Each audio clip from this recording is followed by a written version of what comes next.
হনুমান, তিন দেশে আমার তিন মিত্র আছে।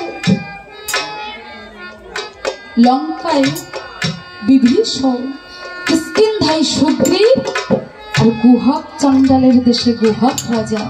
যাও হনুমান, তুমি আমার তিন মিত্রকে যুদ্ধের আহ্বান করে এসো। আজ আমি সসৈন্য সঙ্গে নিয়ে যাব ওই দুটি বালকের সঙ্গে যুদ্ধ করতে।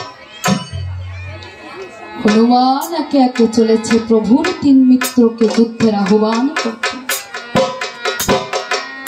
লঙ্কায় গিয়ে বিভীষণকে যুদ্ধের আহ্বান করে, কিষ্কিন্ধায় গিয়ে সুগ্রীবকে যুদ্ধের আহ্বান করে, এবার হনুমান চলেছে গুহক চণ্ডালের দেশে। তা গুহক রাজার দেশে যেতে যেতে হনুমান ভাবছে, আমি তো শুনেছি এই গুহক রাজা নাকি আমার প্রভু রামচন্দ্রের খুব বড় ভক্ত। এই গুহক রাজা কত বড় ভক্ত, আজ যখন আমি একবার এসেছি পরীক্ষা না করে যাব না। আমি যখন এখানে এসেছি পরীক্ষা না করে যাব না, কিন্তু আমি পরীক্ষা করব কেমন করে? আমি তো গুহক রাজার বাড়িটাই চিনি না। তখন হনুমান আমার সম্মুখে দেখতে পায়, আর ঠাই ঠাই দেখে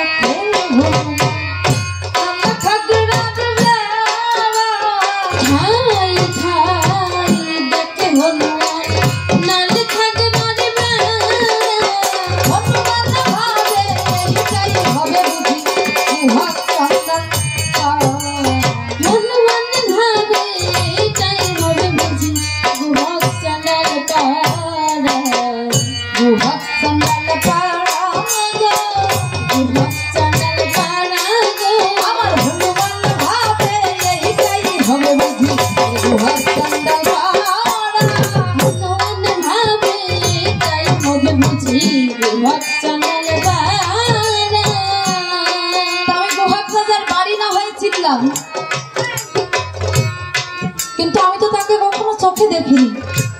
গুহক রাজা কেমন দেখতে না চিনলে আমি পরীক্ষা করব কেমন করে? হ্যাঁ, উপায় একটা আছে। যেহেতু ওই গুহক রাজা আমার প্রভুর খুব বড় ভক্ত, আমি যদি এখানে বসে রাম গুণাগুণ কীর্তন করি, নিশ্চয়ই রাম নাম শুনে ওই রাজার ঘরে বসে থাকতে পারবে না। রাম গুণাগুণ শুনে নিশ্চয়ই সে বাইরে বেরিয়ে আসবে।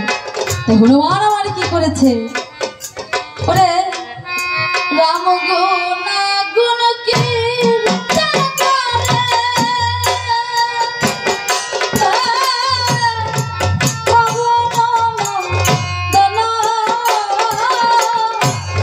গৃহে বসে ওই গুহা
রাম গুণাগুণ কীর্তন শুনে গুহক রাজা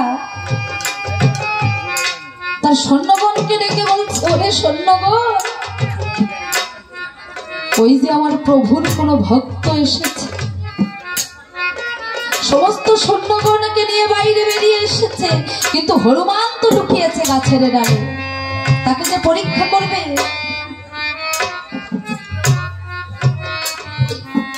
গুহক রাজা বাইরে বেরিয়ে এসে কাউকে দেখতে পেলেন না।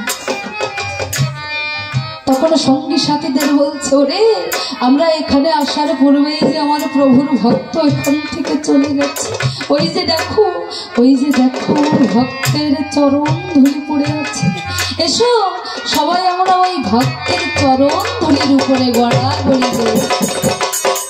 তাই গুহক রাজা কি করেছে, ওরে ধুলা দিয়ে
जय राधे।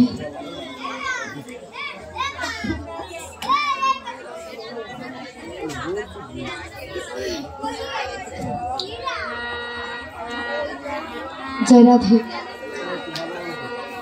गुहक राजा जखन ওই হনুমানের চরণ ধুলির উপরে গড়াগড়ি দিচ্ছে